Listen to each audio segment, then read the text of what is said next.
For months and months, my first novel was rejected by literary agents. In fact, over 70 of them. And this is not so uncommon a story. But what I want to talk about today is why novels get rejected. And I'm not going to give you 12 possible reasons. I'm going to give you one probable reason.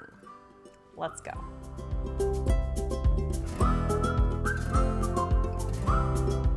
There's a trap a lot of writers fall into, and it's no wonder we do, because most writing classes steer us right into it. I was stuck in this miserable, and that's not hyperbole, it really was miserable, trap for years. And until I weaseled my way out of it, writing was as painful as it was satisfying and joyful, rather than being mostly satisfying and joyful and only sometimes painful. Here's the trap.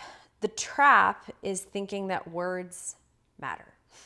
You might be, your jaw might be hanging open because I know it's a little blasphemous to say this as a writer, that words don't matter, but they don't. We think they do.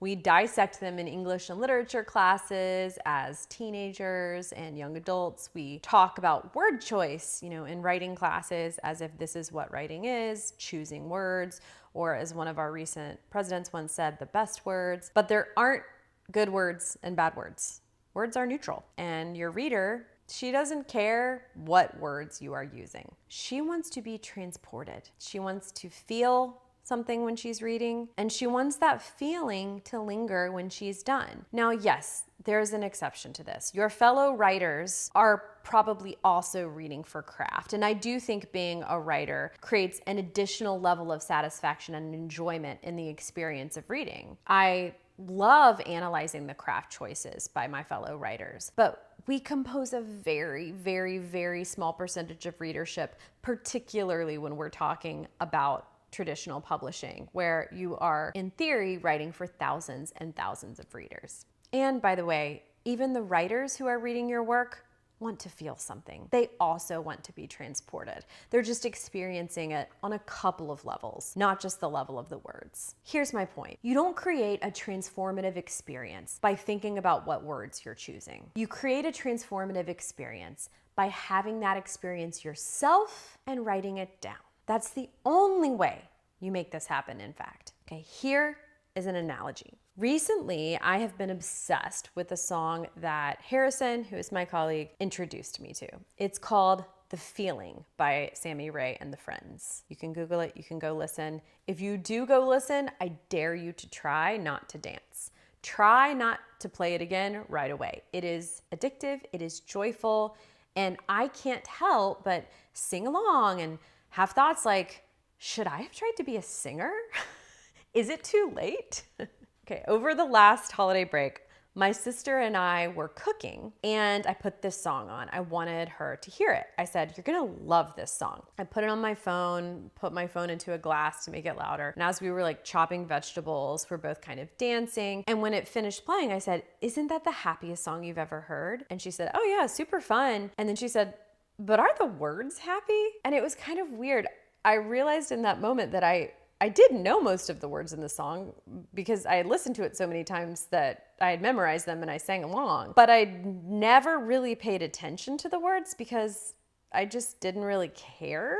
The words didn't really matter to me. I mean, I've since read them and I still don't care that they're not especially happy, I guess. I'm sharing this because it strikes me as a good analogy for what readers are looking for when they approach a book, as well as what they experience while reading and what they remember afterward. As readers, we remember how we felt. We remember the vibe. We recommend books to friends not because the words in them are the most sophisticated or structured in the most impressive way, but because the sensations that we experience while we're reading. Was it thrilling? Was it juicy and scintillating? Was it emotionally moving? How did it make us feel? That is what we remember. As the author, the best way for you to create an experience for the person you're writing for, and in fact, I think the only way to create that experience is to experience it yourself and to write down what you're experiencing.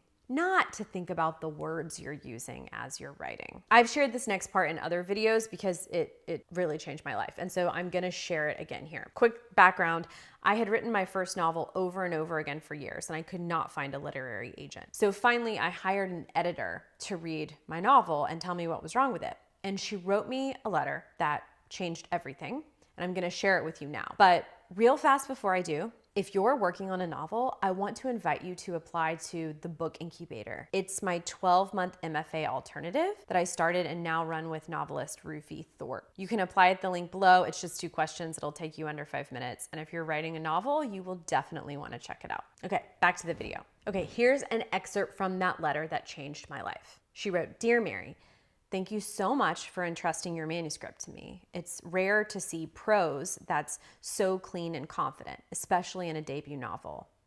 I'm gonna give you some tough love.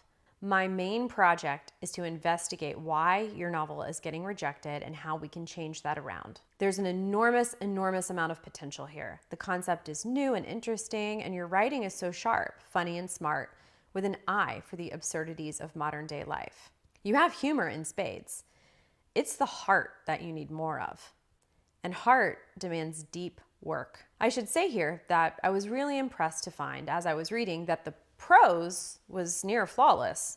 On a sentence-to-sentence level, your writing is remarkable. But if you're serious about this novel, I want to encourage you to give your characters more love. Okay, I'm not giving you the full letter because it was very long, but this is really the excerpt that matters. I mean, dang, as soon as I read that, I knew that she was right. I had taken all those writing classes and I had focused so much on how to choose the right words, how to write good sentences. And as she noted, not once but twice, I had pretty much nailed the sentence thing. But I had hoped I could pull off an amazing story just with writing devices and cleverness and being smart. And no, that much was now clear. I could not. The story itself felt empty because I had not felt the experience I was trying to create while I was writing it. To write a good story, I couldn't just write good sentences.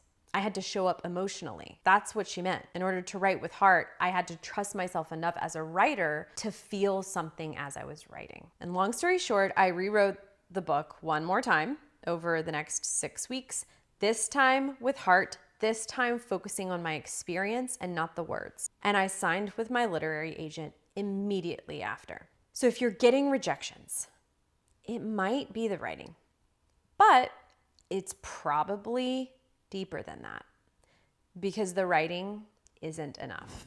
Speaking of writing, are you writing a book or do you want to write a book? Because if so, I would love to hear from you. When I'm not writing, my mission is to help writers write their dream books. And if you're curious to know more, I have a free video walking you through my 4 notebooks method for writing a novel. You can get it and my free template for using the 4 notebooks method by applying for my program, the Book Incubator, a 12-month MFA alternative. The application is just 2 questions. It'll take you under 5 minutes. I just ask you to tell me a little bit about you and your book idea. Go to thebookincubator.com or the link below. I hope to hear from you.